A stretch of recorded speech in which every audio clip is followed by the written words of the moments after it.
As far as firewalls go, you can look through this slide. You can see there were different firewall types, different generations, generation 1 through generation 5. And it's just kind of the evolution of firewalls. And it doesn't mean that we've stopped using, we'll say, like generation 3 firewalls. We still have, or generation 1, we still see that a great deal, even proxy. It's just different capabilities. And the idea of a firewall is to basically stop traffic from going through that meets a certain condition, for example, or allowing it if it meets a certain condition. The packet filtering is the simplest and least expensive. You could think of a simple Cisco router, one of the simpler ones that are set with access control list. You can create rules within that spell out what can come through and what cannot come through based on simple things like IP addresses and port numbers. It's effective, but not completely everything you need. We hear people talk about proxies or proxy firewalls. And with this, traffic must go through that proxy system. On the proxy firewall's IP address is exposed to the outside of the network. So when you look at the proxy, that's what they see. It's kind of like protecting what's inside of it and what's inside your network, because the proxy server is the only thing that the IP address that is actually seen on the outside. We would normally have some sort of network address translation where we're converting the public IPs to private IPs. It is like a little middleman, it's true. Various types of the proxy firewalls. A lot of times you don't hear the word firewall put with it, but it is kind of associated to be like a firewall. You could have ones that are more circuit level based. We're also looking at SOCs characteristics here. So good for outbound internet access. Application layer proxies, that's the one I think most people identify with, really, not the first two. And with this application layer, you can imagine probably the real popular one is web surfing. So maybe it's being used for HTTP, going out to the internet. So they say one proxy per protocol is required.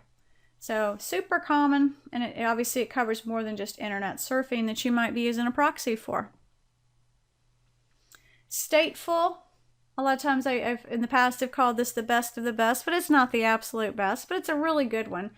Many firewalls that want to step above, they don't really want to do proxy services, they don't really want to do stateless or packet filtering ones which we've discussed. It's the same thing.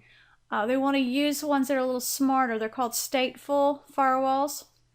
And it's able to make decisions on more than just the IP address and the protocols or port numbers that you're running.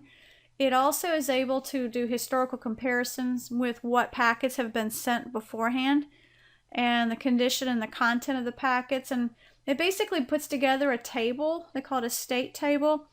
And it just has far more intelligence, and it's more likely to pick up any sort of something that looks like more like something a hacker might do, something that doesn't look quite right.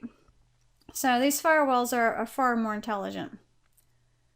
Dynamic packet filtering, it's like they put some of them together, a combination of application proxies and stateful inspection firewalls. So it's able to be reactive to pre-designed changes in situations. It is considered fourth generation. So if you could imagine putting together some of the nice features of the application proxy servers like HTTP offers, plus the ability to build a state table with, with the stateful inspection, you end up with a far more robust firewall. Kernel proxy characteristics are classified as a 5th generation firewall type. This is built more into the software itself, runs in the kernel protected ring of a computer system. It's integrated with the operating system. Firewall placement, it can be in a variety of places. Firewalls are not just on the outside. It's not like a hard shell with a soft chewy center. Punch through the firewall and you're in. You don't want it to be that. You want to have the firewalls in many different places. So you put it anywhere you think you might need to do some filtering, because maybe there's something trusted and something untrusted. Of course, it's like a demilitarized zone, DMZ, and you can see multiple firewalls in those. You can decide where you want the firewalls to be, but there should be, you know, several firewalls. Showing off some placement, just kind of looking through these slides. You can see they're calling this a screened host. And effectively, you can see in the picture the internet. And it kind of goes through most likely a router, and then you have a firewall, and then you have your systems. So you think of it as a screened device, filter and firewall, followed by, you know, kind of getting into the system and trying to protect the PCs. Those look like servers on the inside. So screening device, filtering router, screened host, firewall. So they're both screening. I guess that's the point here. You're having a good bit of layering. Your router can actually act as sort of a firewall. It does have that capability. When you hear people say multi or dual homed, we have more than two. We have two or more interfaces. And essentially, if you did that to a PC, you would have two network cards in there, for example, if you wanted it to act as a firewall. And a lot of times we call that, we call it dual homed, and just lets you know it's acting as a firewall. In our picture, we can see that that firewall has multiple connections. I mean, you can look at this picture here, and you can see there's obviously an interface going to DMZ1, there's an interface going to DMZ2, it's got a connection going to the right and a connection going to the left. So it's definitely multi-homed. Those are all network interfaces, and of course, it would be, you go through some sort of filtering to decide whether it gets passed through. Screen subnet. Buffer zones created by implementing two routers or two firewalls. You could just like basically create a DMZ, demilitarized zone. You can see the firewalls sandwiching in the DMZ area. So that's a really nice way to go. Wireless. Looking at wireless, we have peer-to-peer and ad hoc. This is not quite as common. Usually you're using something called infrastructure, which uses an access point. But with this peer-to-peer and ad hoc, effectively, I mean, you can relate to the pictures there and say, oh, that makes sense. But essentially, you don't really have the central point. You don't have the central management interface. You could set up a computer and say, I'm going to be the Moonbase wireless network. We just made that up, Moonbase wireless network. And any of you that want to connect to me, I'm called Moonbase. So we could use that to try to transmit between a handheld device. Maybe it's an iPad and your PC. And you could, you know, basically create wireless between you, especially if you're nowhere where there's really like a router. There's no D-Link or Netgear router to be a traditional ad hoc network. I said that wrong, infrastructure network. So you've got an ad hoc, and if you have a router, or have a router like a Netgear, Linksys, whatever brand you choose, that suddenly makes you infrastructure mode. Okay, with infrastructure mode, you have a central point of configuration, just like if you're in your home environment. If you went to purchase a Netgear router, brought it home, and went in there and configured the encryption that you wish to have, hopefully WPA2 would be the very best. And then you set it up, all your devices would have to be configured with those same security settings, and that would be infrastructure. When you purchase these routers, based on the date line that you've bought these, most likely, there were different standards. Now, I don't find that the 802.11 standard, 11A rather, was really that popular. It was pretty nifty though. It had a great deal of speed at the time, 54 megabits per second. It used the 5 gigahertz frequency. That was pretty nifty. But I think in the States, I find that most people started out on B that have been doing wireless for a while. You can think of B as being kind of in the beginning. And unfortunately, it only went 11 megabits per second, but it was a 2.4 gigahertz, which is really popular for the frequency. Then we went up to the 802.11g. And with this, we stayed in the 2.4 gigahertz, but we jumped up in speed to 54. So that was really great. These days, I think most people probably have G or N. Now, they really give in a lot of talk on that last one, but you can look in this chart and kind of get a little bit of a history. Not every letter you see here, as far as the protocol column, is truly represented in reality. I think you'll find historically most people you'll talk to, they may have used B, then they would have perhaps gone to G, and then to N. And you would not have seen necessarily any of the others. But you can see, historically what was out there. And I guess the main specs that would probably be interesting would be the data megabits and the frequency. Now the 5 gigahertz frequency does not have the distance the 2.4 gigahertz frequency has. The N standard, so nowadays we have the N standard, and with that it can do both frequencies, 2.4 and 5 gigahertz. So that's pretty nifty. Here's 802.11n continued. Multiple input, multiple output. Uses multiple antennas to increase throughput and or reduce bit error rates. It is split into 3 categories here. And as far as capabilities, I mean, we really like it because it does have a better coverage area, better speeds, actually. Let me go back to that slide and just check. Let's see, speed 248 megabits. I've seen some sources even say 600, although I think that's probably a little more realistic, the 248. But some books will tell you 600 megabits per second. Sometimes you'll pick up a router and you look at the box and it has the specifications on it. It will actually even say 600. So it's kind of it varies on the speed there. And with this MIMO capability, it's even going to improve some of your other clients if you happen to have some older standards in the house, likely G.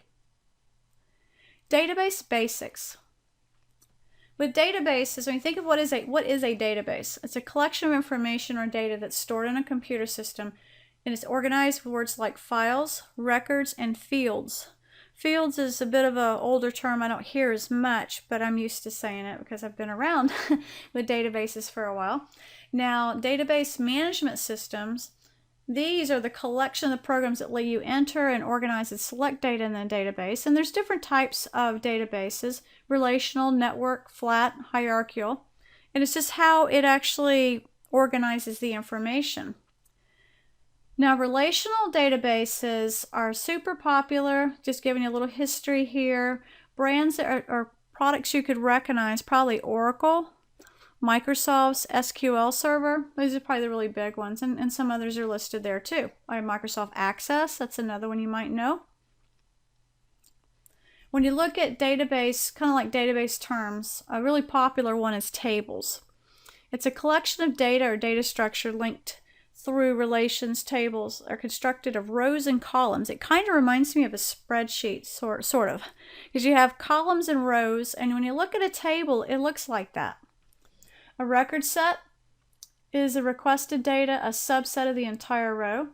You may have attributes. That term is used quite often. It could be a data type. It could be a currency, the date, characters. I mean, what type of data do we have here? That would help with the attributes.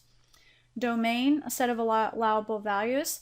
Then an attribute can take. Again, it could be, if I'm currency, maybe I only allow certain character sets, such as $signs. So databases are all around us. It's important to know some of the terminology. With databases, they do have a process called data normalization. And the idea of this is to eliminate any sort of duplicate or redundant data, or repeating groups or attributes, anything that's basically redundant. Trying to make your database not so repetitive, make sure it's efficient. With databases, you'll hear people talk about a language called structured query language, and it does not belong just to Microsoft. What the structured query language does is it lets you control the data from the command line, for example. Some popular ones might be, Microsoft's SQL, or you hear people use, Microsoft SQL uses Transact SQL. Oracle has its own as well. You'll hear commands like update, delete, insert, and so on, drop tables. It depends on which vendor you're using, what words you use. It's a language of its own, but very important. And if you're ever going to be a vulnerability assessor or a penetration tester, the more you understand of databases, the better you would be. and understanding the language with the structured query language. An overview of database servers. We know we have the database management system, and externally we have web browsers, or there may be some sort of piece of software that's called a front end. It's what the users would use to interact with your database, the database front end. We could be looking at views, and that can be programmed to spell out what type of information you wish the customer to see. We could have tables, and the tables can make up the database essentially. You could have multiple tables. Maybe it's a table of your product numbers, and another one is of your customers, and maybe you link all that together. And of course, storage level. In Microsoft, we have NT file system, and you can do security with that. We have access control list, which is kind of a firewall, can be considered a firewall, or in this case, with the ACLs, they're talking more about, it's basically permissions. The NTFS is a Microsoft specific way of doing access control. But then generically, access control lists can be used to dictate permissions, who has what type of permission. So in this very long chapter, we have looked at the CIA triad, the confidentiality, integrity, availability, security definitions, a little bit about TCP/IP basics, malware, viruses, worms, Trojan horse programs, and so on. Network devices and sniffers, a little bit of hubs and switches, wireless standards, BGNA, and database basics.